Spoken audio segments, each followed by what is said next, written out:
The Word of God is alive and powerful, sharper than any two-edged sword, piercing even to the dividing asunder of the soul and spirit, and of the joints and the marrow, and is a critic of the thoughts and intents of the heart. All Scripture is God-breathed, and is profitable for doctrine, for reproof, for correction, for instruction in righteousness, that the man of God might be mature, thoroughly equipped unto all good works. Study to show thyself approved unto God, a workman that needeth not to be ashamed, rightly dividing the word of truth. John 14:15, if you love me, keep my commandments. 1 John 2:4, he that saith, I know him, and keepeth not his commandments, is a liar, and the truth is not in him. Joshua 1:9, have not I commanded thee? Be strong and of a good courage. Be not afraid, neither be thou dismayed, for the Lord thy God is with thee, whithersoever thou goest. Philippians 4:11-13. For I have learned to be content in whatever circumstances I am. I know how to get along with humble means, and I also know how to live in prosperity. In any and every circumstance I have learned the secret of being filled and going hungry, both of having abundance and suffering need. I can do all things through him who strengthens me. Colossians 2:6-7. So then, just as you received the Christ Jesus as Lord, continue to live your lives in him, rooted and built up in him, strengthened in the faith as you are taught, and overflowing with thankfulness.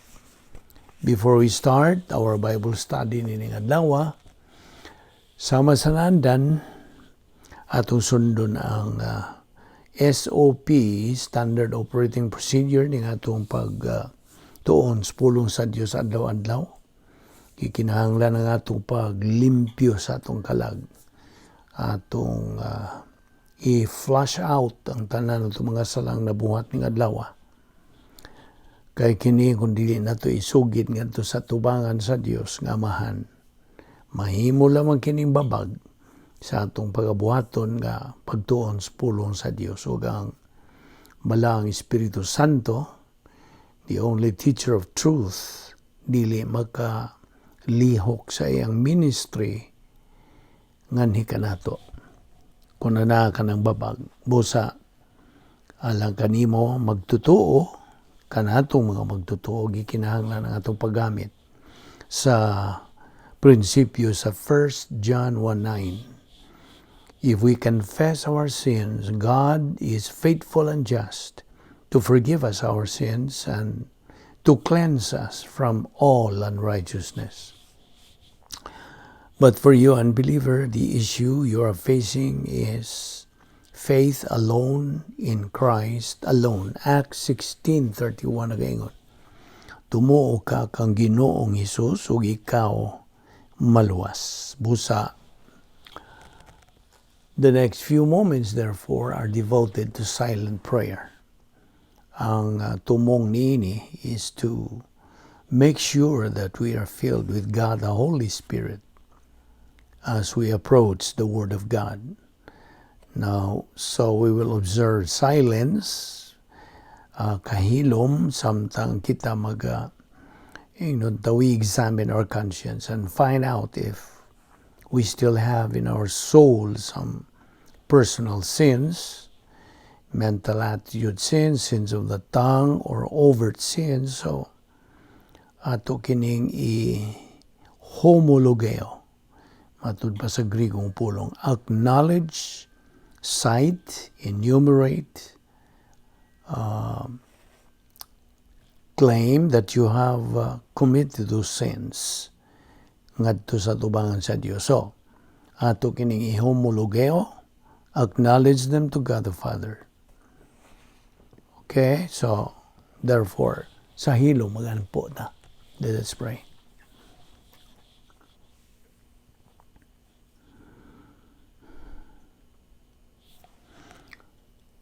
Magampo ta Amahan namong langit noon, nagampasalamat kami kanimo ni ining lain na usab nga higayon nga imong gigahin alang kanamo o Dios sa pagpadayon sa among pagtuon sa imong balaang pulong. Salamat ni ining grasya nga higayon nga diin kami makapahimulo sa pagkat-on sa imong mga kamatuoran.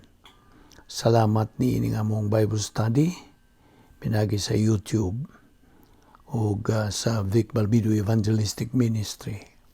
Panalangin ni kini o Dios, kintanan among ipasalamatan sa ngalan ni Ginoong Hesukristo. Amen. Maayong adlaw sa tanan natong mga subscribers ning atong ministry o kaninyong mga higala, bag-o pa, welcome. Kaninyong mga igsuon diyan ni Kristo, welcome once again. Here we are sa atong pagpadayon sa atong spiritual momentum o karong adlaw doon tayo bag-ong pagtulunan, giuluhan na kini og how to handle crisis in life God's way. Okay? Akong balikon. How to handle crisis in life God's way. Okay? Una sa tanan, mga suliran, dili kalikayan. Gusto? Mabitaw itong pangutanon ka na ko. Do you have problems in life? If you have, that means you are alive. Gusto? Mientras buhay pa kita, magatubang yung kitang mga suliran. Magagmay ba ka na o madagko? Now, suliran. Una sa tanan, problems cannot be avoided while we are still in this world. They also cannot be solved, dili usab kini masulbad, without learning the solution to those problems. Ang mga suliran, dili kalikayan, samtang niya pagkita buhi nining atong lawas. So if we have problems, then mo itong akong giingon nimo, nagpasabot nga buhi pa kita. Now, ang mga kasulbaran, mga solusyon sa atong mga suliran are best understood when problems are defined. Sa balaang kasulatan, mo adto dayon kita sa balaang kasulatan, kitang mga magtutuo, gimanduan. We are mandated not to avoid or to choose not to have problems, meaning denying problems. Now, it's important to know the general concept of problems. Labing mahinungdanon kini. That is the reason why we believers are provided by God sa iyang 10 problem-solving devices. Ato naman ang gitunan, no? Okay. Unas tanan, sa di pa kita mo tukbil o dugang niya ng bahina. Kung maghisgot na tag mga suliran, sa atong katilingban, ibutang ta, na mga suliran sa itong katilingban, o kitang mga sakop na ining maong katilingban, may agom usab. Okay? Corporately. Now, there are steps of insecurity. Na magyo insecurity kung anaan tayo mga suliran sa atong katilingban. Okay. Nagsugod yun ni sa panimalay. Now, ako kang tagaan ining point of doctrine bahin ining security ang atong pagkasiguro. Now, there are steps of insecurity. Una, insecure husbands nagaproduce og insecure wives. Insecure parents, mga ginikanan, produce insecure children. Ang mga insecure children produce insecure community. Nanana, ning ambog sa atong katilingban. Ug ang insecure community produce insecure society. Ug ang insecure society produce insecure nation. Nasod na. Ug ang insecure nga nasod produce insecure generation. So security in any aspect of life is only found inside the protocol plan of God. Ang security ang bota kong ipasabot. Ang pagkasiguro. Okay? Safety and security in any aspect of life. Ana alamang kini makaplagi sod sa protocol nga plano sa Dios. Na diha sa Filipos 3:18-19, it's a summary of a loser believer. Kaya nagsugod yun kanato nga mga magtotoo nga nahog ni ining pagka-pildiro nga mga magtotoo. Kaya duha ra mga klaseng mga magtotoo ning kalibutan. Loser believer o ang winner believer. Naibaw ka nagkinsa ni mga pildiro nga mga magtotoo. Magtotoo, luwas. Nguntos langit, ini kauman nila kamatay. Apan, pildiro sa ilang kinabuhi ang Kristohanon. Dinhi pa ni ining kalimutan na. Kaya nga naman, nganong napildiro man sila tungod sa ilang pagka-negatibo, why kanang panumbaling sa mga kamatuuran diya sa Biblia. Why gana, why panahon, why kainit, why kanang tinguha, no desire to learn God's Word, the truth. Although they are believers, okay? Apan ang ilang kalidad silang pagkinabuhi, pildiro. Is that the right Visayan word? Pildiro? Pildi ba? Loser. Kaya nga naman, wa sila magatuman sa protocol nga plano sa Dios. Nga wa man sila magatuman. Wa man sila gana lagi magtuon. So mo na nga, nagpabilin sila nga. Tingali na sila sa ilang relihiyon, nga ilang gituhuan nga. Maura na yung makaluwas nila. Apan mo na, kung imong sangyawan, mulingiw, mo salikway dayon, kay nga naman, tungod ka na ay ng dukot na gyud sa ilang panghuna-huna ka nang gitawag og preconceived notions.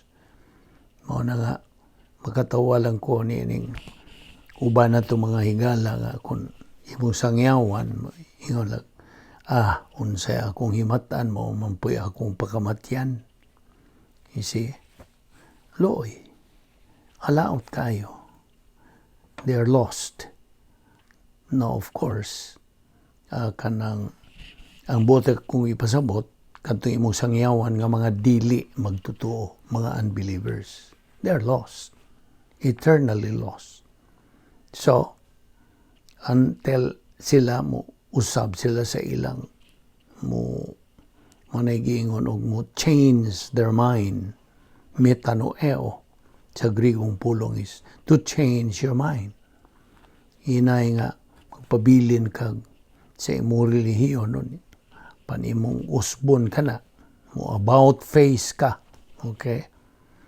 O imong dawaton ang kaluwasan. Pinagis pagtuo lamang kang Kristo lamang. So na, mahimo silang magtutuo. Apan lagi, wa man sila pagtagad sa kamatuoran, o man sila pagsunod niya ng mando sa Dios, human siya maluwas, nga ang iyang kalag kinahanglan patubuon. Unsaon? Pinagis pagtuon, pagkaton, pagtuo, paggamit sa pulong sa Dios. Operation SLBA, study, learn, believe, and apply. Wa man sila pagpanumbaling ni ana. Okay? You just ignore it and why kapuslanan nila na. So, ang ilang pagkinabuhi, sama ra gihapon sa ilang karaan nga pagkinabuhi, daan nga matang sa pagkinabuhi, their lifestyle, ingon nga mga dili magtotoo. Magtotoo sila. Kung mutuo sila, mudawat sila sa kaluwasan, pinagis pagtuo lamang kang Kristo lamang, luwas sila. Kaya ang kaluwasan may tabo kas araman. It only happens once and for all. Okay? Once saved, always saved. Bisan ko naglunang ka na lang diya sa cosmic dynasphere, ang pasabot, ang kalibutanon nga dapit nga may gahom ni Satanas. That is the opposite. At bang ka na sa dapit nga may gahom sa Dios.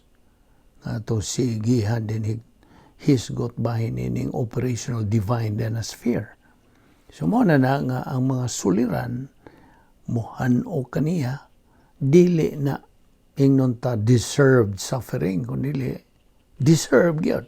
Kaya ano mang deserve man? Tungod kay o man lang siya pagpanumbaling lagi. O he is a loser believer. Okay? So naklaro nimo.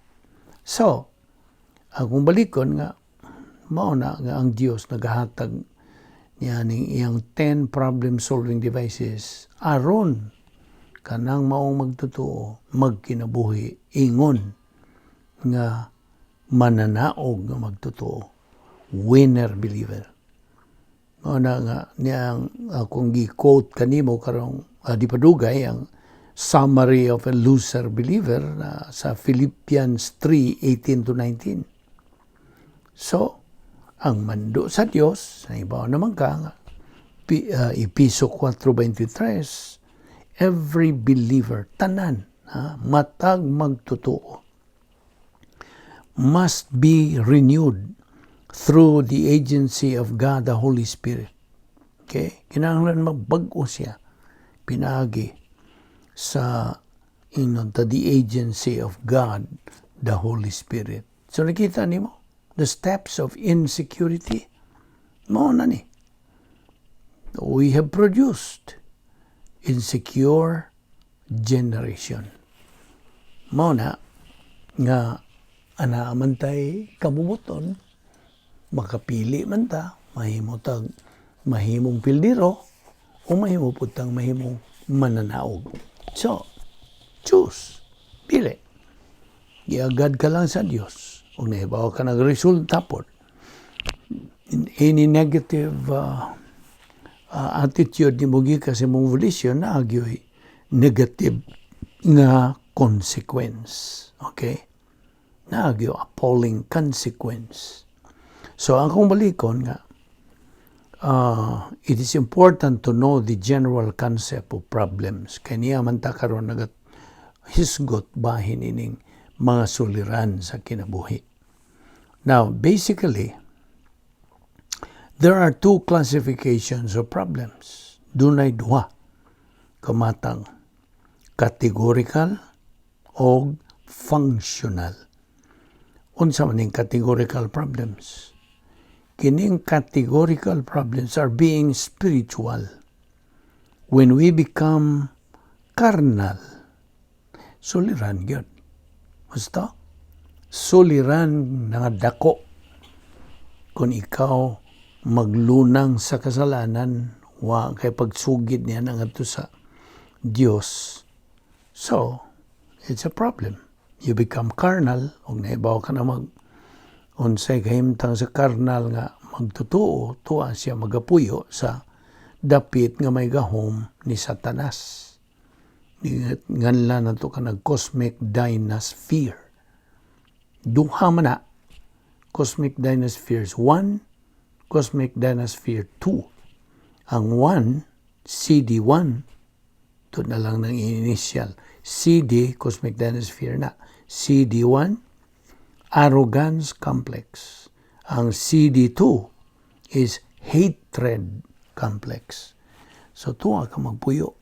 Sa diha nga, nagpadayon ka sa imong pagpakasala, naglunang ka sa kasalanan, you are carnal. And, kay anak ka man sa Diyos, you are under God's discipline. Okay? Whom the Lord loveth, He kanang punisheth. So, muna ang una, categorical problem. Ikaduha, functional problems. Now, these functional problems of modus operandi, our failure, atong pagkapakyas sa pagtuman sa protokol nga plano sa Dios. Our failure to execute the protocol plan of God, mao ni functional problems.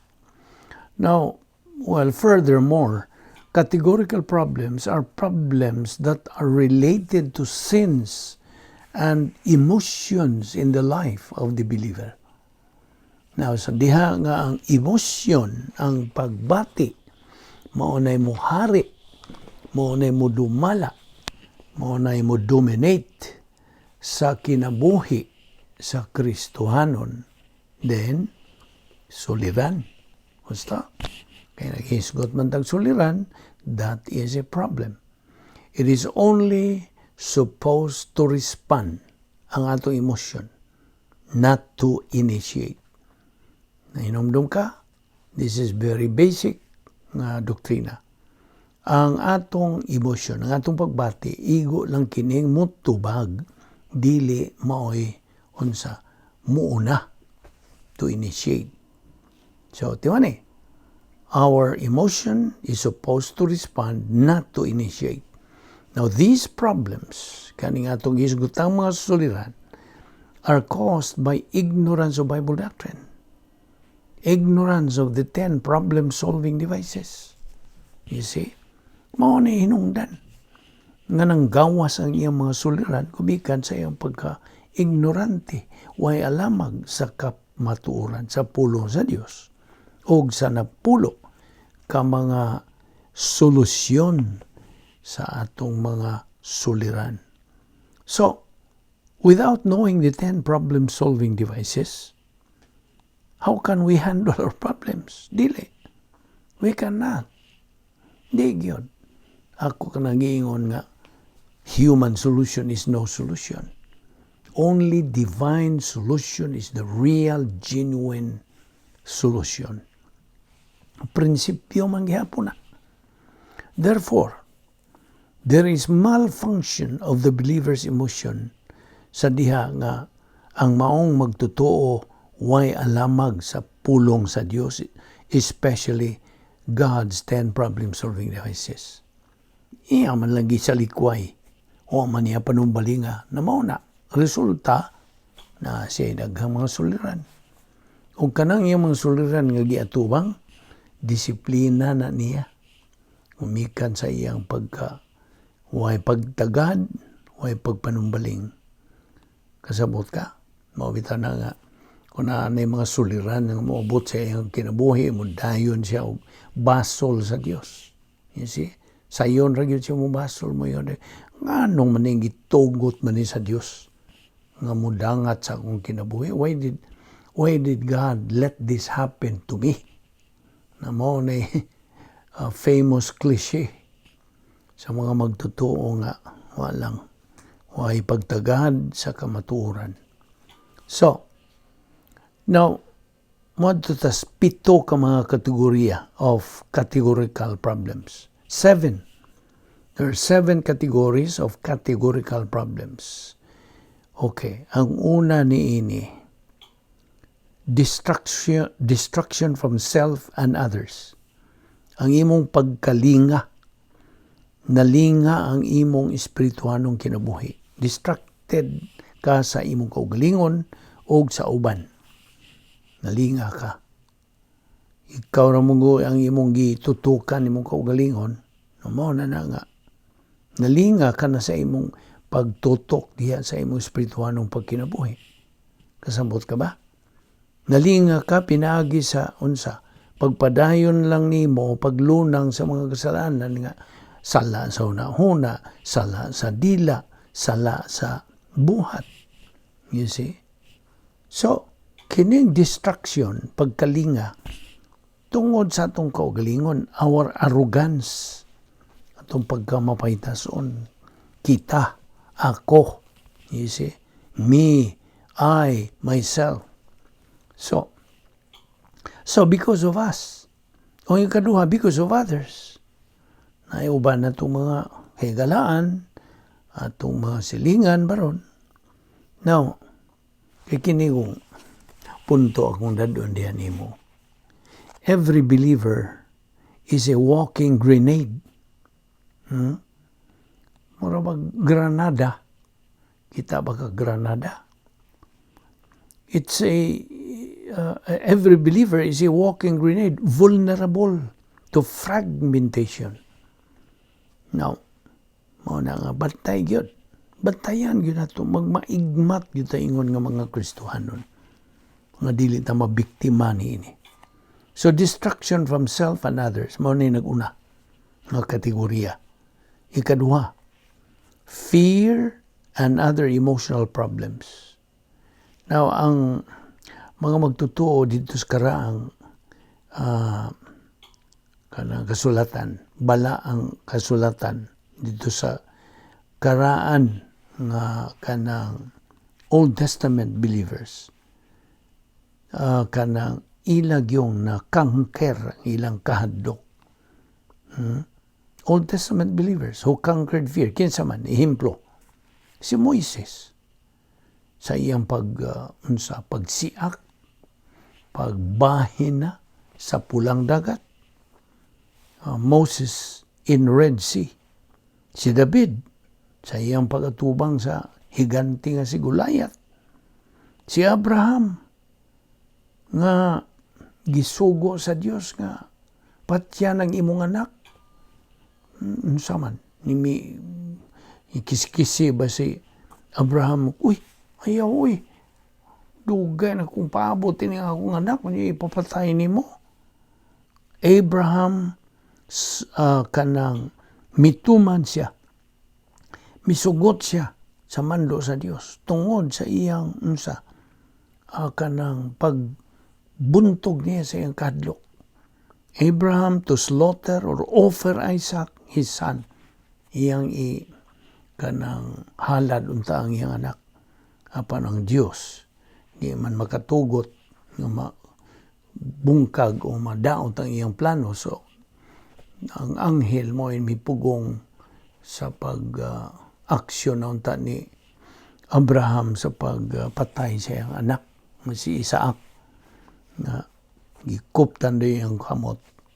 O miingon ang Dios nga mituman magyud ka, Abraham, do not do that. O he was able to conquer fear. Mao ni mga ehemplo. Fear and other emotional problems. Mao ni ikaduha. Ikatulo, rejection. Pagsalikway. Pagsalikway sa imong mga higala, sa imong mga hinigugma. So, mao ni ikatulo nga kategorya sa categorical problems. Ikaupat, death and dying. Suliran kini usta. Suliran kaayo. Ang kamatayon ug ang pagkamatay, death and dying. Now, nibaw naman kung unsay solusyon gyud ang iharag yung pulong sa Dios. Nga di ka mahadlok. Kaya nga nugod, kung bahin na ganit pagkamatay o kamatayon, kasagarang mga tao mahadlok, mamatay tungod kay na sila giingon og kahadlok sa wa nila mahibaw-i. Unsay ibot pasabot? Fear of the unknown. Nagpabilin yun ng ilang pagkaway, alamag. Unsay dangatan nila kung sila magtutuo, unsay dangatan nila, kahuman nila sa pagkamatay. unsay dangatan nila after death. What's next or what happens? So what sila kaibaw niya na? So there is fear of the unknown. Kasabot ka? This is a problem, husto? Unsa akong pagsulban nini? Pulong sa Dios gyapon. Fear not, I am with thee. Wala. Kay angay yung kadlukan kung bahin na sa kamatayon. Kaya nga naman, di ba ako kang giingnan sa miyagi na itong mga karaan na itong nangaging pagtulunan nga. Death for a believer is going to sleep. And who is afraid to go to sleep? Death for a believer is going home. And who is afraid to go home? To see face to face with God. Amo na. So, masulban kini, pinagi lang yapon sa pulong sa Dios. Nana. Wala ka na umawa na ka ng imong fear of the unknown. Kaya you are learning the known. You see? Kita ni mo? Ikalima. Nga kategorya. Timing. The principle here is God's timing is perfect. Basta? Imong timing, kinahanglan masibo sa timing sa Dios. Unsaon? Iba kung saan mo pagpasibo, pagpatakdo, pagtuon sa pulong sa Dios. Maura na. Now we can synchronize our timing with God's timing. Ito na ang pulong sa Dios na gaingon. Purchase the time because the days are evil. Muna. Kini nga itong pagtuon sa pulong sa Diyos, nagalukat kita, nagapalit kita sa panahon. We are purchasing. We are not wasting our time. We are making up our time. Samtang nagatuon ta sa pulong sa Diyos. Matngunig na. So, number 5 is timing. Number 6, promises versus integrity. Ang mga saad nga atbangan kini sa pagkamasaligan, integrity. Ug ang ikapito, mao na ning kinaiyang magasasala o kining gitawag og fragmentation of trends. Now, we should learn, okay? We should learn by heart sa kanang napulo kang mga solusyon sa atong mga suliran. 10 problem-solving devices. Tungod kay ang Dios nagahatag niini nganhi kanato for our use. Alang sa atong paggamit in handling problems in life. Kita nimo? Asa man ka makakita? Sa mga eskwelahan? Sa mga universidad? O unsang mga pundok niya? Wala. Only from the Word of God. Mao ni ato nakatunan sa atong tantong pagtuon. Kaysa imong pagtuon adlaw-adlaw, makaabot gyud ka niining mga puntuha. We should learn. You see? Ayaw nakalimti katong Operation SLBA. Mo ni slogan nato nining atong ministry. Study, learn, believe, and apply the Word of God. So, ihatag kining 10 problem-solving devices sa Dios nganhi kanatong mga magtutuo for our use. You see? In handling problems in life. So, hinumdumi ang 10 problem-solving devices. Okay, as a review. Nagunag yun ini, rebound. Sunod, feeling of the Holy Spirit. Mapunan dayon sa Espiritu Santo. Sunod, faith-rest life. Faith-rest drill. Nya, sunod, grace orientation. Sunod, doctrinal orientation. Sunod, personal love for God the Father. Nya, sundan dayon sa impersonal love for all mankind. Sunod, sharing the happiness of God.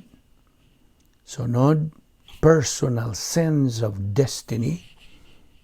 O ang ikanapulo, occupation with the Lord Jesus Christ. Now, so akong balikon nga ang Dios nagahatag kanato niining napulo ka mga solusyon sa mga suliran alang sa atong kaayuhan, for our benefit, our own benefit, nothing more, nothing less. Sabi niyo, ang usa ka magtotoo kansang inunta trend, kaya na magoy trend kining atong kinaiya magasasala. Okay? So, a believer whose trend of his old nature is concentrating on others and self, kini siya nga magtotoo miserable. Gubot ang iyang pangunahuna. He is a miserable and confused person. What am I mo niya na? Yan is pulong sa Diyos, ha? Naranimog mo dawat ka niya na o dili. It's a matter of choice. So while a believer concentrates, nagatutok, nagafocus sa pulong sa Diyos, the mind of Christ, 1 Corinthians 2:16, kini siyang magtotoo. He is organized, organisado, hapsay, o nahiluna gyud. Maayo gyud siyang naayang kalantip sa pangunahuna, logical person. So akong balikon ning maong punto. A believer who concentrates on Bible doctrine, the mind of Christ, is an organized and orderly person. He is rational. He is logical person. Kita nimo? Nakuha nimo to? Logical. Maayo siyang maminsar sa iyang panginabuhi. And he knows exactly what he's doing in life. Kita nimo? Hinumdumi nga ang atong kinabuhi puno kinis mga suliran. Thus, nanginahanglan kita niining napulo ka mga kasulbaran sa atong mga suliran, not any human problem-solving devices nga kanunay gyud ng pakyas.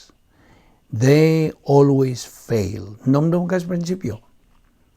Man's solution is no solution. Ang human solution is no solution. No solution. Only divine solution is the real, genuine solution. Isil-sil na si mong alimpatakan.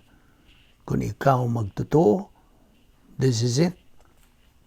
Gikan ka na sa prinsipyo sa pulong sa Diyos.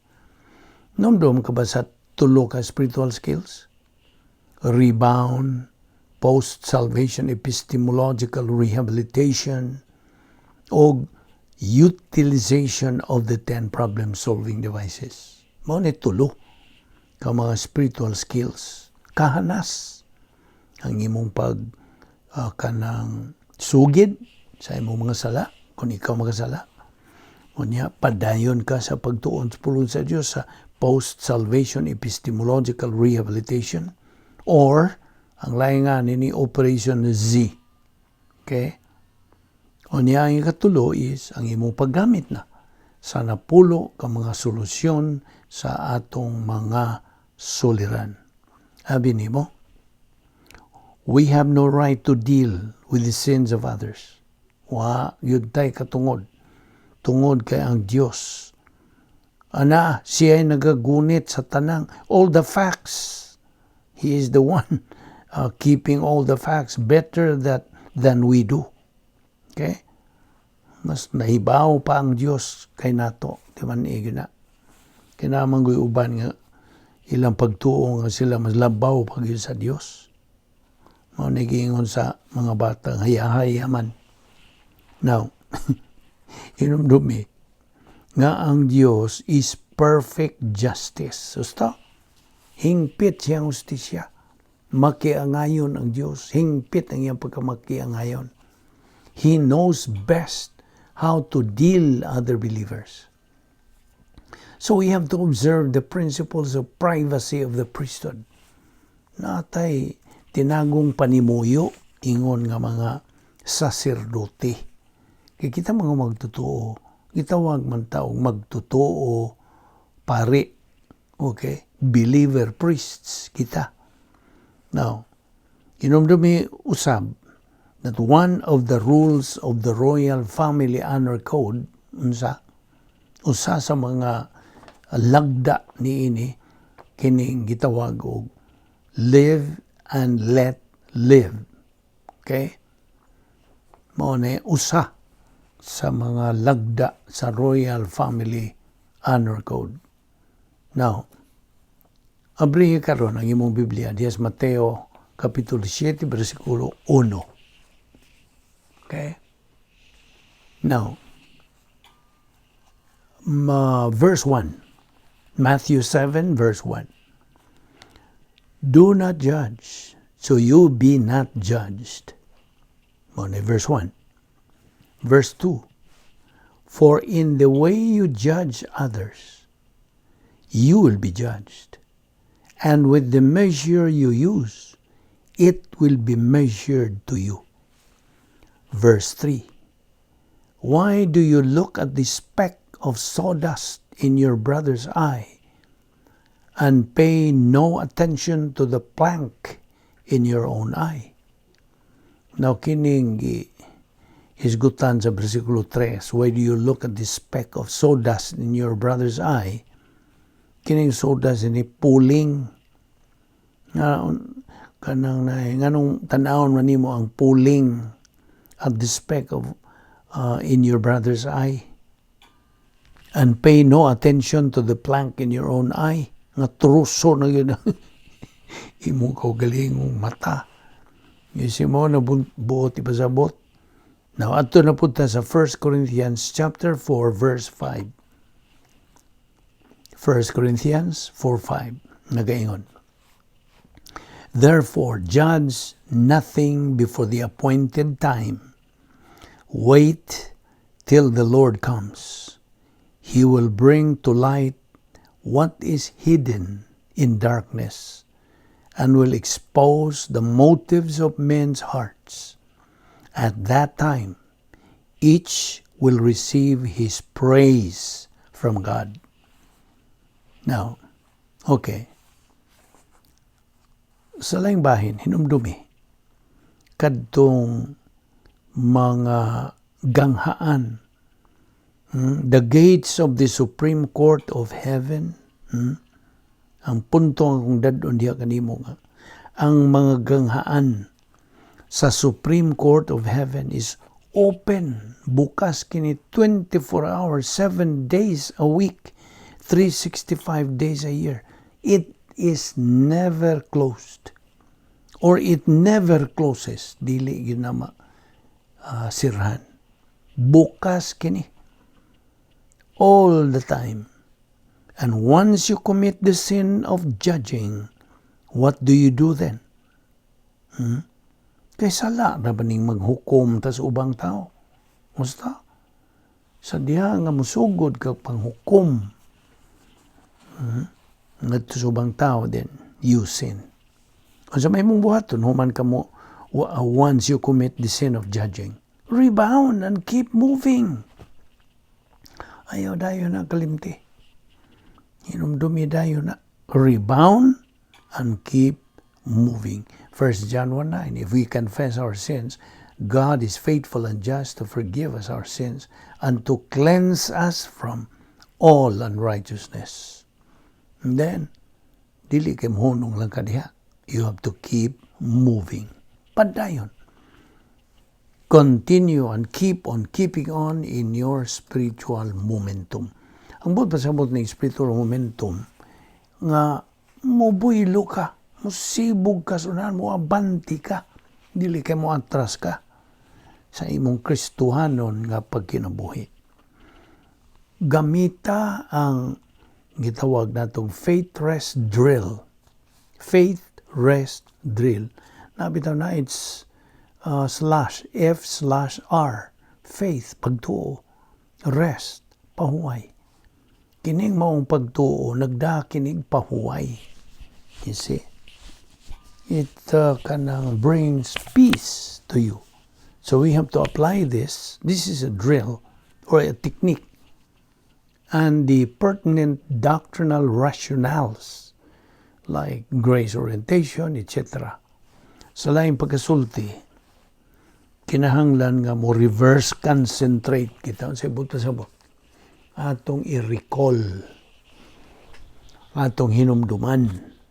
And once we start applying the pertinent doctrinal rationale, we will come to realize that we practically do not have the right to judge, malign, etc. other believers. Wa, yun tayo katungod. Sabtag na. Ugo niya, we now continue executing the protocol plan of God. Sod kini sa operational divine sphere. O sa pagpatuyok sa pulong sa Diyos dinhi sa atong alimpatakan, sa atong panimuot, in the stream of our consciousness. Patuyok-tuyokon na palibot-liboton na sa atong panimuot.